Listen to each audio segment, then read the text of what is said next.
Clarity on Fire, a podcast for people who know what they don't want out of their life and career, but aren't sure what they'd rather be doing. In a world where it's easy to exist, but hard to feel alive, we, Kristen and Rachel, 2 certified life and career coaches, are here to help you cut through the information overload, get unstuck, and focus not just on how you can have a career you're passionate about, but how to create a whole life that feels fulfilling. So join us here, where we serve up inspiration and down-to-earth wisdom in a way that only 2 best friends can. We want you to experience the relief of knowing that, yes, you're allowed to want more out of your life and career. And no, you don't have to wander through the dark anymore. Our job is to light the fire that shows you the way. Let's go.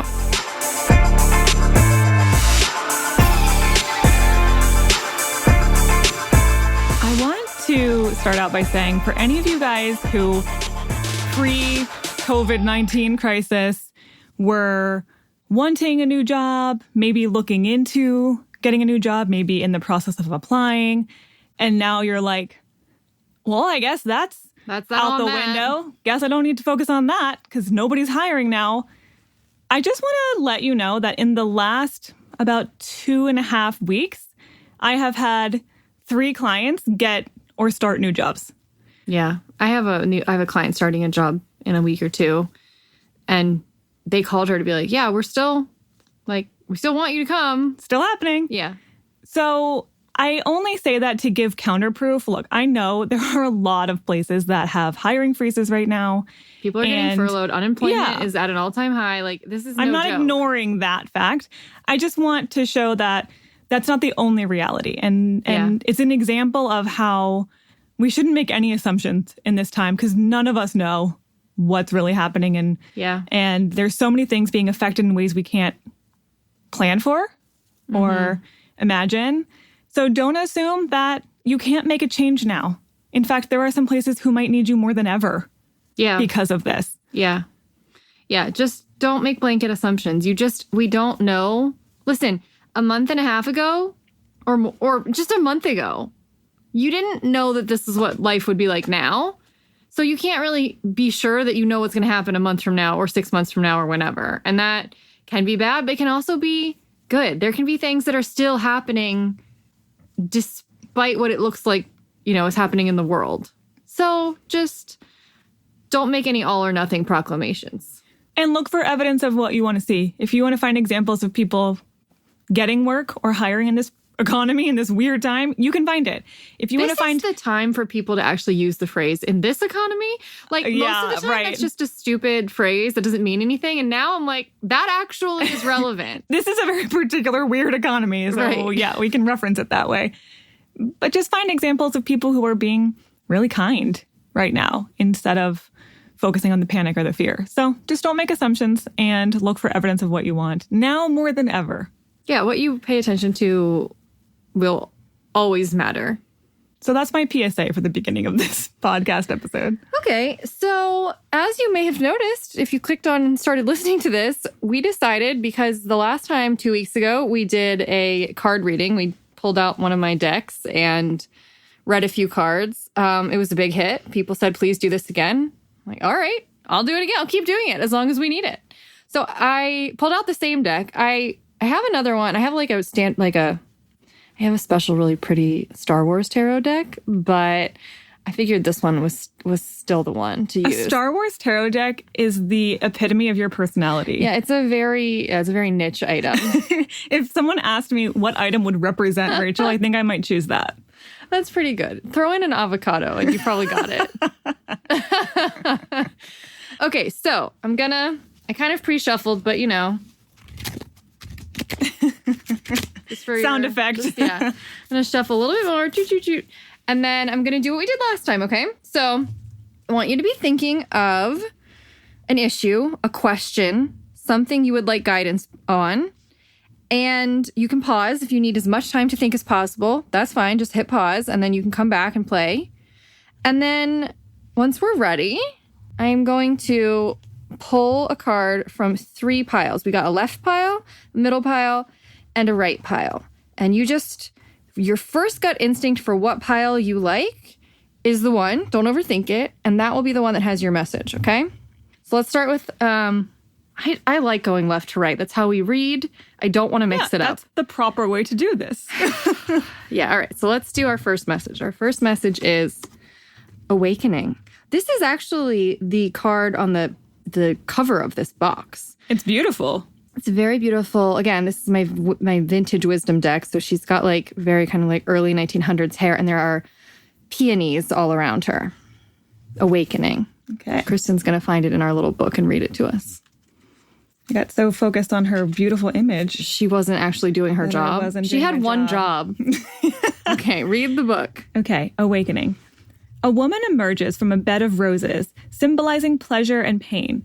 She is surrounded by cowslips called Little Keys of Heaven, or Our Lady's Keys for their shape. In a room infused with rays of a sunshine shining through an old window pane, her upward gaze is one of recognition or seeing the light. The illuminating power of light, revered as a metaphor by many world cultures and faiths, represents youth, godliness, and the dispelling of darkness. This auspicious card speaks of new light on your pathway. The process of awakening can take many forms, whether subtle, like the soft dawn of a new day, or challenging, as when the searing blade of truth is needed to sever ties that no longer serve you well. Could it be time to wake up and own your own part in a situation where it might be otherwise tempting to blame others? Or maybe you need to be brave and release old fears. Make a conscious effort to open like the rose and embrace a fresh perspective on your life. The transitional energy of awakening helps liberate you on your journey of awareness and assists you in discerning the valuable from the valueless. Well, if this is on a time of some potential awakening, I don't know what is. That feels very relevant. By the way, if you want to hear that again, you don't have to necessarily go back, and you can go like rewind a couple minutes and hear that again. I will also, I typed, last time I did this, and I'm going to type it up again. I'm going to actually post that whole paragraph on our site. We'll also give you images of the cards too, so you can see them. Yeah, so just go to the episode notes and then click like at the bottom, there's usually a link to where this episode is on our site. Just like leave a comment on this episode, click that. And then you'll be able to see the card and you can reread the message too. So yeah, I like the part where you said searing blade of truth. To sever ties that no longer serve you well. Yeah, I think that that's happening. I've seen a lot of people talking about that. We had a friend kind of freaking out about, oh my God, this is a catastrophe. And it is. And sometimes things like that are the only thing that can kind of sever the things that weren't working for you and then kind of up-level you. Yeah, I think this awakening is essentially saying we're going to figure out what really matters. We're going to kind of wake up to the biggest priorities and values in our lives, because there's nothing like a crisis to shine into stark contrast what matters and what doesn't really matter. All right, you ready for the next one? Yep. Okay, this is for everyone who picked the middle card, okay? Oh, patience. This is a very cute little girl with angel wings who has hands covering her eyes and a little bow in her hair and little knee socks and little shoes. She's very cute. It's very cute. It's like she doesn't want to, she's like playing hide and seek or something. All right, let's hear a little description of her. Surrounded by a field of wildflowers, an exasperated fairy child stands with her head buried mournfully in her hands. Perhaps the treat she hoped for did not come when expected, or maybe she had not yet earned the right to it. Patience is a simple virtue, but we struggle to cultivate it no matter what our age. In fact, many of us spend whole lifetimes learning and relearning the wisdom of this profound virtue. The modern world is a tough place to develop patience. Hyperspeed technology and quick-fix solutions have raised our immediate expectations to the point that it feels almost archaic to have to wait for something. A me-first mantra seems to have become an accepted approach to life. With the ego so firmly rooted in its own sense of entitlement, the tests on our patience come faster than ever. When we can do no more, do we let go and surrender to the unfolding of life as it is, or waste valuable energy by resisting what is? See how the presence of this card applies to you. Perhaps the answers you seek are not manifesting in accordance with your expectations, or maybe you feel like time is running out. You might feel like a victim of circumstances, or are perhaps driven by fear of scarcity. However, whatever your need, patience comes to give you faith in the bigger picture and to help you stand back from your attachments. Heed her wise counsel in the face of change or delays by surrendering to the wisdom of divine timing, rather than feeling trapped and frustrated by your own agenda. Enjoy the rewards of peace and compassion for that patience brings. Embrace the shortcomings in yourself and others and accept the perfection of each passing moment just the way it is.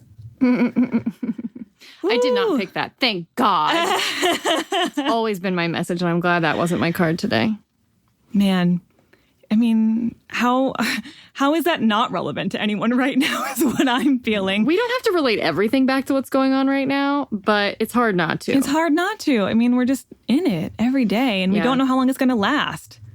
Yeah. Patience is one of those cards that whenever you get it, it's like the message you needed, not the one you wanted to hear. Yeah, nobody's ever like, woo, patience. That's what I wanted. Yeah. But again, a lot of the medicine is the stuff you don't want to take, but that is right for you. And I think that's a good one to have come up right now, especially the scarcity mentality thing that you just mentioned. Yep. And being okay with divine timing. Yep. Because this is, nobody's getting their expectations met right now. No. Well, again, we never get our expectations met exactly when we want them because we all want immediate gratification. So patience is going to be required even if it's just a little bit or a long time. All right, we ready for the last one? Yep. Ancestors card. Interesting. So we've got like a little girl in the foreground with like daisies or some sort of flowers in her hair. And then in the hazy background, there's like a mom and a dad, like kind of an old tintype photo or something. Okay, let's hear about this. Ancestors. A child was a floral garland that symbolizes platonic love and friendship. Jasmine blooms represent divine love and hope. The now faded images in the background are my own mother and father on their wedding day. Oh, cool. And the mischievous face of my grandfather peering between them. It is not only a card of warmth and tenderness, it portrays the symbolic significance of ancestors and the etheric blueprints they leave behind. In our complex Western world, heredity connections may have eroded due to profound cultural changes, divorce, and family estrangements. Our wise elders may not be revered as they once were, yet their lives can often provide vital clues in understanding our own. This card invites you to be open to their spiritual influence and inspiration regarding present circumstances. The law of karma ensures that we are constantly being gifted with the ingredients needed to further our evolution. Our ancestors, therefore, play a vital and organic role in the intimate dance of our soul journey. Now may be a time for forgiveness, to face old grievances with compassion, or to draw upon the strength of your forebears. Through being receptive to their love, our spirit ancestors respond to our call and provide reassurance and strength during times of change. Connecting with our spirit ancestors can provide us not only with greater understanding of where we came from, but who we are and where our paths may lead. Being open to the experience of their continuing presence also gifts us with life-enriching realization that we need never be alone. This is an interesting one. And you know what's funny is that this morning I was driving. I had to go to a vet's office like 50 minutes away one way to get my dog's medication because it's back ordered everywhere. So I had to go on a mission to go get it. And as I was driving, I ended up behind this license plate that was like GG LOL JK. And the first thing I thought of was my grandma, because that's what her great-grandchildren called her, was Gigi. And I just thought it was funny that maybe she was saying hi and like, LOL, this is funny. Like, hi. And then we got the ancestors card, and this was the card that I picked today. That's the one that I picked too. Oh, yeah? So, I think this is interesting because we're not just talking about communing with like your dead ancestors. They're talking about this might be a good time to bury grievances, familial wise. And I think that is really interesting in light of what's going on right now. Essentially, the old is going to help inform the new. And that might be ancestral knowledge. And that just might be, okay, what we had before might need to change. Yeah, well, that's true. I was thinking more like personal grievances. Like, okay, is this the time to continue to hold grudges, or is this the time to let stuff go and to evolve and to see people differently and maybe give them not leeway, but grace or something? Yeah. Letting go of ancestral patterns. Yeah, your own, right. The ones that have held you back. I mean, yeah, that we could analyze this any which way, and it's kind of your job to figure out what it means to you. But I think that Also, if you like me, you kind of immediately thought of it more as like, oh, I should, have a little conversation with someone who passed. Ask them for a sign or something right now. Hey, you're all sitting around at home. That doesn't mean you can't ask for guidance from the universe and people who may be part of the fabric of the universe now. It's always fun. Whenever I ask for something from my grandma, I always end up seeing it. And it makes you feel less alone. It makes you feel more supported in a, cosmic sense. Yeah, when this card popped up and I had picked it, the first thing that came to mind was thinking about my grandpa, who passed several years ago. And it made me think like, wow, he lived through so many hard things. He was in 3 separate wars. Right.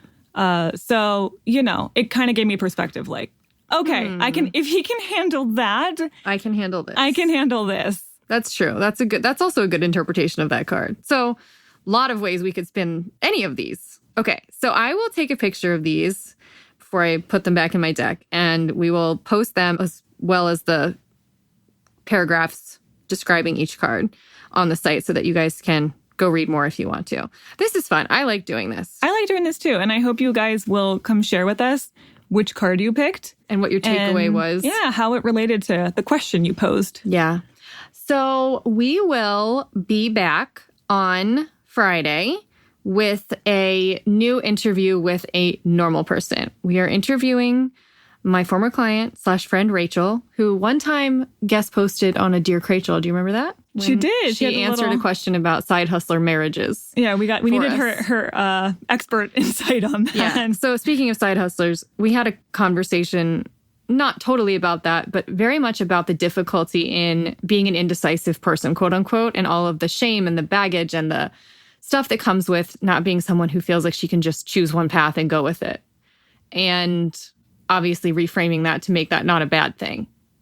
I haven't even heard this one yet, and I can already imagine how many times I'm going to send people to it for their struggle with indecisiveness. So I'm excited to hear it. All right, so come back on Friday for that.